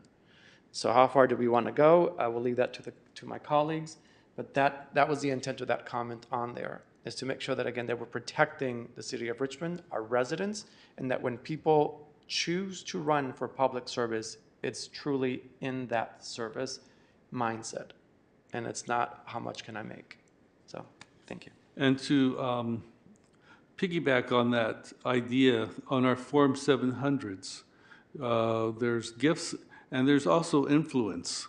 You know, so any influence that we entail by being a council member needs to be considered in negotiations, in opportunities that are afforded to us because of people that we met while council members. So I think that concept. So would you add that? I would, since it's part of our Form 700.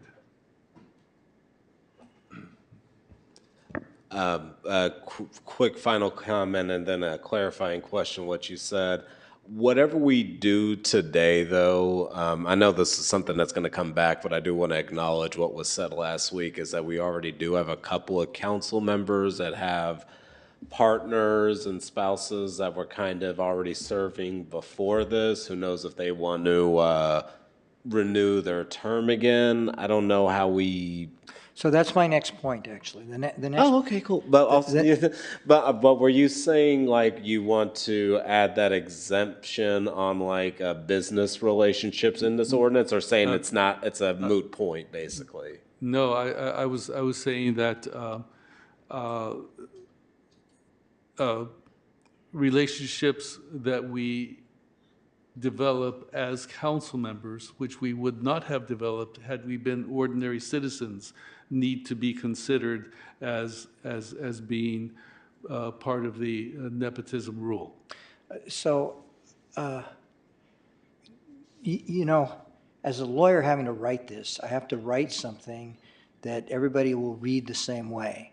And so relationships of knowing people, the ordinance would not go to that. Right. But on this point, what we were talking about is actually business associations. Correct. So it's like a partnership or, you know, where it is an existing corporate relationship. If you Correct. have that relationship, then you can't appoint that person. Or if the relationship, the business partnership exists with some other council member. Right, yeah. You can't. And when I said relationships, I was referring to the okay. Form 700, which is about economic advantage. Relationships, yeah. But so the grandfather thing is that in creating this ordinance, we will be creating a rule that didn't exist previously. So either you could immediately vacate those positions, or our suggestion is that people get to serve out the term that they are currently serving in. But the future appointment would have to follow the rules. but people could continue serving until their term is up. Are people generally okay with that? And I think in there as well, it says, so that's for this current council, because there's nothing that we can do. We don't know who was appointed before. We do, but we can't prevent anything from before. But once we establish this, there's a point in there as well for future council members, because we don't know who's going to be elected next. No, the ordinance is in place and it applies For the until future. it's repealed. Yes, but my point is, so let's say I don't run next time and before this ordinance, the mayor appointed my sibling, right, before the ordinance took place. So my sibling currently sits on the whatever commission, or. But he can't appoint your Sorry, sibling. nope, so the mayor appoints your sibling, and then you run for council, and you win. What happens to your sibling? Because your sibling was not a conflict of interest because you weren't appointed yet. I would say that the sibling stays on until the term runs out. Serves out their term. So that's a note on there, so we want to make sure, does it Yeah, there, go ahead. or I think one of the points that was in there is that they then have to choose, does that person stay or does that person run for council? Like, you can't have both. So once this ordinance puts into effect, we cut them off immediately. I think that's what in the bullet points in there. So I just want to make sure we clarify. I think like what it is, like what I will be okay with is that if they are people now serving in the commissions or task force or committees that are family members, that they can finish their term, right? And then like you are kind of like complicating it a little bit, saying, well, what happened if right now Eduardo appoints a person and his tío or tía runs and she or he or they win. I think like that person who ran wasn't here to appoint that person. So the relative should allow to finish the term. Yeah, because the relationship had nothing to do with the appointment. The appointment Exactly. was made under the rules, and then if their relative gets elected, they serve out their term, but they won't be able to be reappointed. Exactly. But I think like it's not cutting them immediately. It's allowing them to finish their term. Okay. Councilmember Willis. Yeah, I swear I'm not trying to make this more complicated than it needs to be.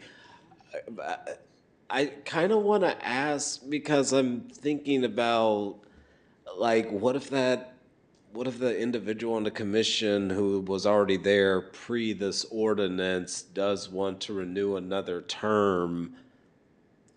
I kind of have my feeling and personal request that I'm okay with getting denied, but can we just apply this to brand new appointments coming down the pipeline in the future, but not for folks that just may want to renew their term for another 2-year term?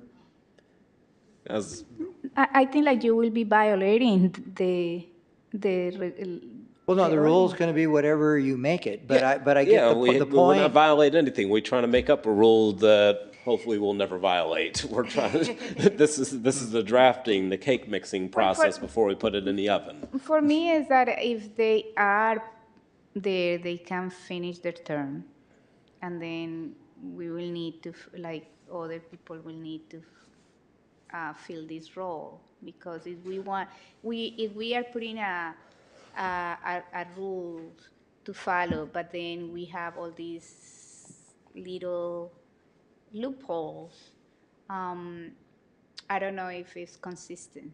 Well, what I'm interpreting, if you have somebody.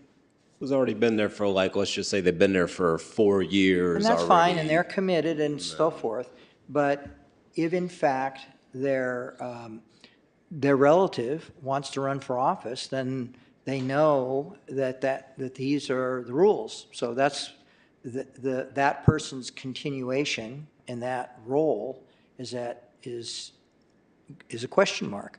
I was thinking, like, for relatives that, for relatives that ran for office after an individual was appointed and serving on a commission, then next election cycle, oh, now my relative is serving on a higher council now.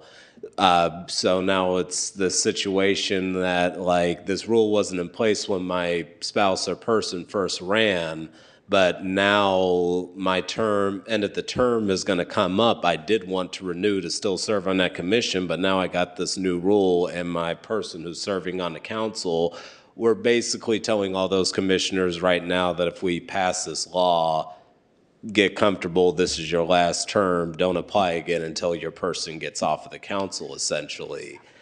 And what I'm basically saying is, no, what I'm basically saying is treating it like a grandfathered in because you were already serving before your relative got on the council. This rule doesn't apply to you until you vacate your seat. And if you Well, try so to, that's your rule. Instead of allowing the people currently serving to finish out their term, your rule would say they get, once they're on, they get continued serving no matter who gets elected to the council. Because that would apply, we just had the discussion about the people that are on now, when the rule doesn't exist, and now they have relatives, and we're grandfathering them in, but only to the limit of their current term. yeah, and I'm saying like, yeah, and I'm basically saying like if they've already been here and they're not just coming out from the woodworks, and if they want to go past their current term, Your just grandfather would not just have them serve out their term. You're saying, well, they're grandfathered till whenever they go off. until they vacate their seat is when you just said it. But that was my suggestion. If that's getting pushed back, I disagree with you all, but I don't disagree to the point where I will vote no, but I think it is something to consider. We're basically sending out a vacancy eviction notice saying like, if you're related to anybody on this council after this term is up, if that person's still on the council, thank you for your service and maybe apply whenever they get off the council. I don't feel good about that. That doesn't seem necessarily fair, but I do understand the other side of that coin. So I do disagree with that point, but we can move on. I just wanted to just say that like we need to make it as easier as possible for to enforce it, because if we can like start carving out that it becomes really difficult and really it can just I'm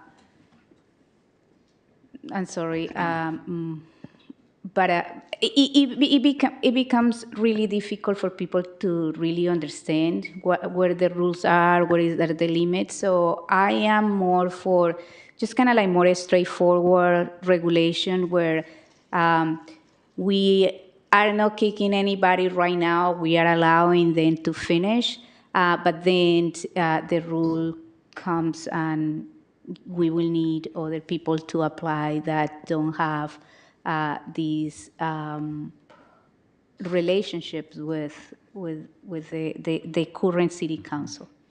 So I would suggest that I have enough input here that this is all coming back. Right. We're missing, almost half our council who haven't had this discussion. I think it's a healthy discussion, and I think they're good points all around. I think it is, the people in the public that spoke about, some past times that maybe this helps straighten out. But when this comes back, you will all have the chance to re-argue all these points. And you may have some further thought. Now that we've had this discussion, you can think about this deeply, and you may have different opinions. So I move the items, and in the recommended action, I will add that also applies to is staff who has the power to hire other staff. And I move that. Yeah, I'm taking that as part of how you directed me. Okay, so Good. perfect. So I move the item. And I second it. Yep. All right. Okay, Vice Mayor Jimenez, Yes. Councilmember Willis, Yes. Councilmember Cepeda, Yes. And Mayor Martinez. Yes. And the motion passes with Councilmember Bonham, McLaughlin, and Robinson absent. All right. Our final item. Item X2 is to approve a sole source 2-year contract with Race Forward to conduct a series of race equity trainings for employees, public officials, and community partners, not to exceed $55,000 for a term beginning April 2024 through December 2026.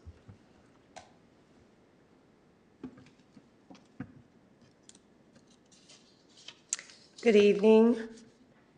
For the record, I'm Trina Jackson, Project Coordinator in the City Council office. I'm here tonight to request approval of a contract between the City of Richmond and Race Forward to conduct a race equity training series over the course of 2 years for city employees, the City Council, and community partners. Under the direction and approval of the City Council, the city became a member of the Government Alliance on Race and Equity in 2015. A group of 10 staff members from various departments attended a learning cohort in 2016 and formed a racial equity team comprised of city staff and community partners. I have been the team lead since 2017. Over the course of the 7 years, the team has held community forums, lunch and learn sessions, to prioritize the recommended action items to achieve the overarching goals of the program. The 4 goals are that the city employees understand and are committed to achieving racial equity. Residents view Richmond as being effective and inclusive in engaging the community. The City of Richmond is a racially equitable employer and promotes racial equity in contracting and procurement. Healthy life outcomes are increased and racial disproportionalities are eliminated. The City Council approved Resolution 9318 in support of systematically and deliberately applying a racial equity lens in decision-making. In accordance with Resol 9318, training sessions have been conducted over the years in an effort to provide tools and education to our line staff, executive staff, and City Council. I have been working with Race Forward, who handles the training component of GARE, to develop a training series. The selected courses include advancing racial equity, the role of government, using a racial equity tool, leading for racial equity, and cross-sector organizing to advance racial equity.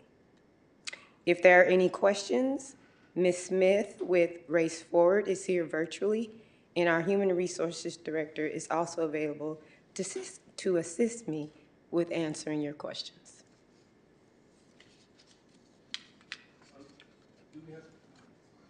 Do we have public comment?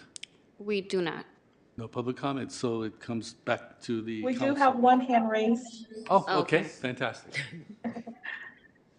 Jesse Turan, please unmute yourself. You may begin. I just wanted to say how Richmond has had a lot of specifically Black people moving out of the city in recent years. And the reason for that is because they can't afford to live here. And the reason for that they can't afford to live here is because the wage issue. And I think that this is something that's important. It needs to be addressed, and we shouldn't diminish the importance of it. I think that there might be a tendency to say that this issue isn't an issue for Richmond anymore, but it really is.